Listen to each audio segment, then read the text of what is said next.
All right, so a couple of days ago, President Joseph Robinette Biden approved of a controversial fossil fuel expansion called the Willow Project, and Kamala Harris, his vice president, decided to go on a late night show where some people actually showed up to protest her appearance and the Willow Project as well.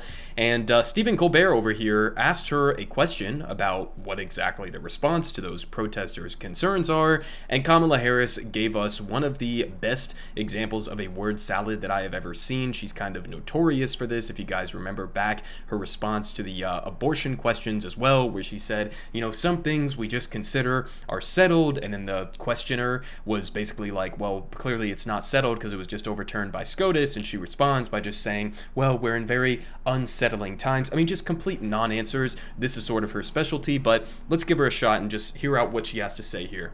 Was there any discussion in the White House about what the blowback would be for approving the Willow oil project? Because people have gotten quite upset about it. I think there's some protesters outside right now. Well, I think that the concerns are based on what we should all be concerned about, but the solutions have to be and include what we are doing in terms of going forward, in terms of investments.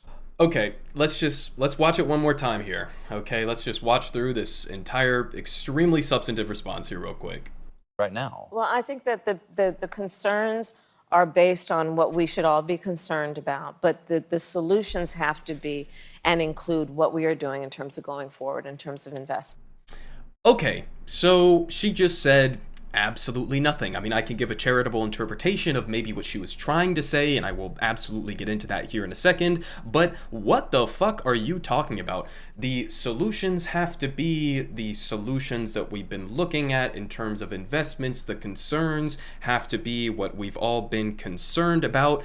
Meaningless. I mean, utter, vapid nonsense. It was a pretty straightforward question. You could talk about some of the investments that you guys have made in climate change with the Inflation Reduction Act. It was completely inadequate. Just as a reminder, we're talking about this so-called historic investment in climate change. Yeah, number one, that's because we haven't really made any dramatic investments in climate change anywhere close to what we actually need to. So the benchmark there, the threshold there, not very impressive, but it's about like $370 billion as an investment over about the next decade or so. So we're talking about really, what, 1/10, less than 1/10 of what we spend on our military budget on an annual basis being invested in what is not even a joke, the single largest threat to American national security, to the stability of civilization around the world, to the planet itself. That's what we're talking about as a historic investment. So if your solution that you're putting forward here, given this vapid response, is just, well, think about all of the investments we've made, they're not enough. Okay, that's not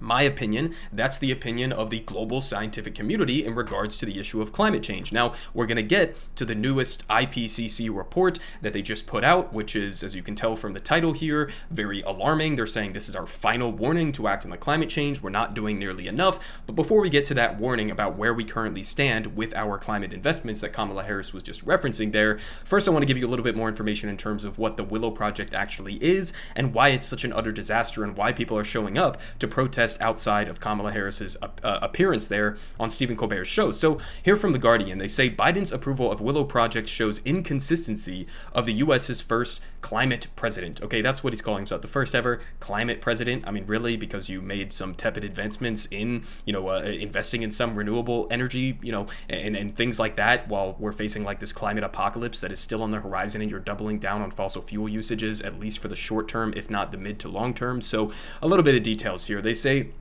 Joe Biden continues to confound the climate crisis. Hailed as America's first climate president, Biden signed sweeping landmark legislation to tackle global heating last year and has warned that rising temperatures are an existential threat to humanity. That is correct. And yet, on Monday, his administration decided to approve one of the largest oil drilling projects staged in the U.S. in decades. They say the green light given to the Willow development on a remote tundra of Alaska's northern Arctic coast, swatting aside the protests of millions of online petitioners, progressives in Congress, and even Al Gore, will have global reverberations. So this is a massive project we're talking about here. They say there are more than 600 million barrels of oil available to be dislodged by ConocoPhillips over the next 30 years, effectively effectively adding the emissions of the entire country of Belgium via just this one project to further heat the atmosphere. They say the scale of Willow is vast, with more than 200 oil wells, several new pipelines, a central processing plant, an airport, and a gravel mine set to enable extraction of oil long beyond the time that scientists say that wealthy countries should have kicked the habit in order to avoid disastrous global heating. And they say, but the approval of the project is consistent with an administration that has approved nearly 100 more oil and gas drilling leases than Donald Trump at the same point in his presidency, federal data shows. Keep in mind, Joe Biden ran as being the guy who was like, no, we are going to transition as aggressively as possible towards renewable energy, okay? We are not going to be doing these dramatic expansions of, these drilling projects. He promised on the campaign trail, and even as he was the president and continuing to ramp up the approval of some of these drilling projects, some of these expansions in fossil fuel, he was still promising no more drilling, no more, fossil fuel expansionary projects that he was going to be approving. That's what he was saying. That's what he continues to even hint at to this day, and yet this is what he's actually showing in practice. 100 more oil and gas drilling leases than Donald Trump. Another interesting part of that is, you have conservatives who are basically talking about Joe Biden. I mean, I've heard plenty of them who have literally used the words that Biden has somehow passed the Green New Deal, or that he's like giving in to the radical woke climate leftists or something like that. I mean, this is who Joe Biden is, okay? More approvals of leases than Donald Trump in regards to oil and fossil fuels, okay? That's who Joe Biden is. He's not some leftist climate agenda pushing person, okay? He's the exact antithesis of that. He's closer on climate change to Donald Trump than he would be to somebody like Bernie Sanders, who is actually in favor of something like the Green New Deal. But they say that Biden may have promised, quote, no more drilling on federal lands, period. Does that sound ambiguous to you guys in any way, shape, or form? No more drilling on federal lands, period, during his presidential campaign. But the reality has been very different. Not only have the hydrocarbons continued to flow, they are in a sort of boom, with oil and gas production forecast to hit record levels this year. Okay, so that's who Joe Biden is. They say Biden himself appears to share the view, given his recent State of the Union speech, and where he said, we are going to need oil for at least another decade, before adding that and beyond that, after boos from some lawmakers. This sort of, and keep in mind, when the lawmakers were booing, when he said we're going to need fossil fuels for another additional 10 years, they were booing from the right. They were saying, no, we're going to need them for much longer than that decade, and it looks like rhetorically at least he gave into that. But they say this sort of rhetorical dualism is a call for one last fossil fuel bender before America goes green and sober, according to a note by analysts at Clearview Energy Partners on Sunday. Okay, so if that's the strategy, sort of a rhetorical dualism, I like this analysis here, that it's a call for one last fossil fuel bender before America goes green and sober. I mean, this is a delusional mindset to have when it comes to climate change for a number of different reasons. I mean, first of all, you're baking in the assumption that your agenda when it comes to addressing climate change is going to remain on a steady pace in the near future. I mean, keep in mind, we're going to get to this IPCC report here in a second. We do not have decades and decades left to sort out the issue of climate change. Okay, we have about like the next 10 years, if we're lucky, to make a dramatic shift away from fossil fuels to, escape some of the more catastrophic effects of climate change. We have a very short window, and he's sort of like just expecting, I guess, that Ron DeSantis or Donald Trump isn't going to get elected in a future presidential election, and that they're not just going to full on speed in the direction of more expansions into fossil fuels and reductions in climate investments. I mean, your entire agenda could be undone within the next couple of years for the most part when it comes to meaningfully addressing climate change. But he's just acting as if we have time to go on this fossil fuel bender and not actually address climate change fully in the way that we do right now with the limited window that we have. And honestly, he might have already missed the window with the Inflation Reduction Act, which he effectively allowed to be dictated by Joe Manchin, a literal fossil fuel coal baron, okay, a millionaire coal baron from West Virginia, who got to write that piece of legislation and then go parade himself around as if they were taking the issue seriously here. But they finish off here saying that administration officials have stressed that the allowable Willow project is smaller than ConocoPhillips had hoped, with 3 drilling sites allowed instead of the 5 proposed. Oh, He only did 3 out of the 5, just a majority of them, right? So he's really, taking this issue very seriously here, right? And they say that they have signaled that the company would have probably prevailed in a court challenge if the project was rejected, given it has held leases in the region for more than 20 years. Oh, okay, so just give up the fight. Don't even try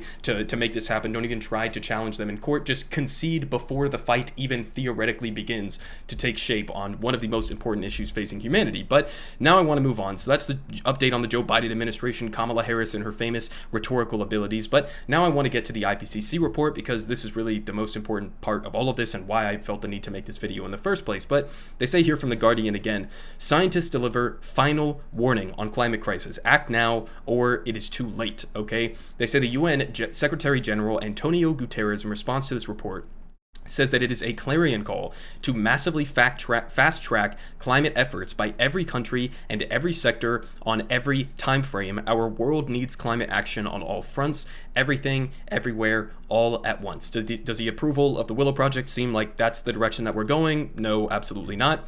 They say in sober language, the IPCC set out the devastation that has already been inflicted on swaths of the world. Extreme weather caused by climate breakdown has led to increased deaths from intensifying heat waves in all regions, millions of lives and homes destroyed in droughts and floods, millions of people facing hunger, and increasingly irreversible losses in vital ecosystems. They say Monday's final installment, called the Synthesis Report, is almost certain to be the last such assessment, while the world still has a chance of limiting global temperature rises to 1.5 degrees Celsius above pre-industrial levels, the threshold beyond which our damage to the climate will rapidly become irreversible. Okay, so we are sprinting, again, full speed ahead towards this 1.5 degrees Celsius threshold. I think right now we're at about like 1.1 degrees Celsius, but again, we only have like the next decade or so, or maybe even less, to meaningfully switch away from fossil fuels in order to prevent us from not only hitting this 1.5 degrees Celsius, where then it will become irreversible, but going way above and beyond that, closer to like 2 degrees Celsius, 2.5 degrees Celsius,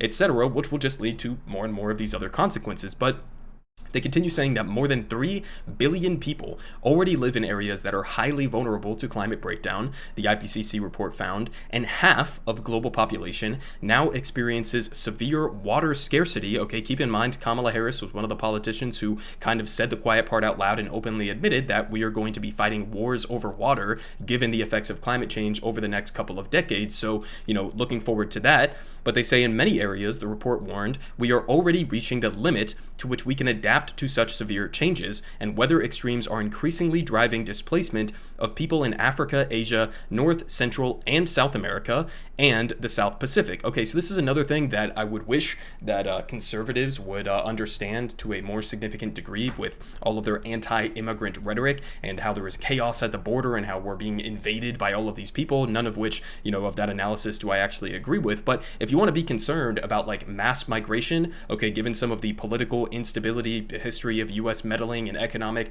deprivation that has led to some people in Central and South America coming to the border right now, you have not seen absolutely anything yet.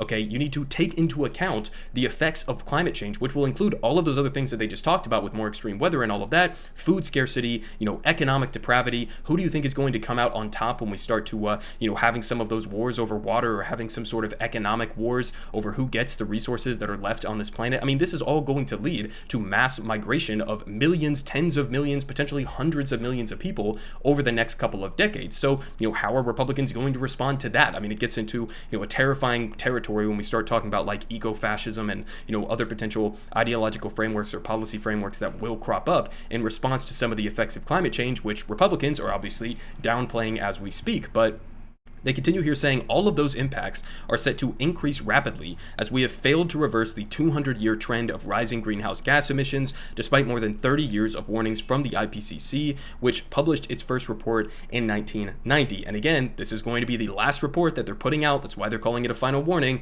Last report they're putting out before we are going to leave that window where it is then going to be too late to act in a meaningful capacity. But they finish off here saying that yet there is still hope, okay, a little bit of a bright side here, of staying within within 1.5 degrees Celsius, according to the report. They say Ho-Sung Lee, the chair of the IPCC, said, quote, "This synthesis report underscores the urgency of taking more ambitious action and shows that if we act now, we can still secure a livable, sustainable future for all."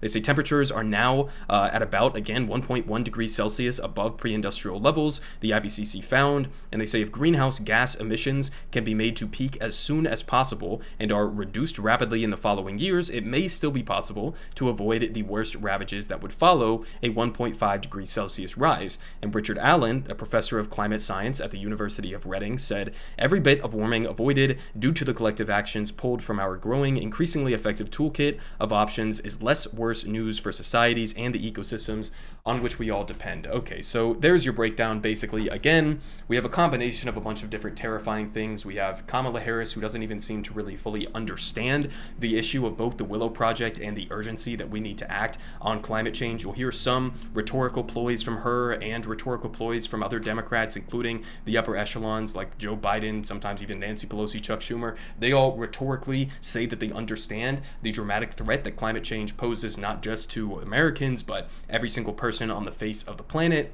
And yet, when you get to their actual actions, like approving the Willow Project, along with the dozens and dozens of other projects that the Biden administration has been approving during his administration, clearly, they're just not taking this issue that seriously. Everyone is saying good politic guy has the best politic. Believe me, no one does it like him.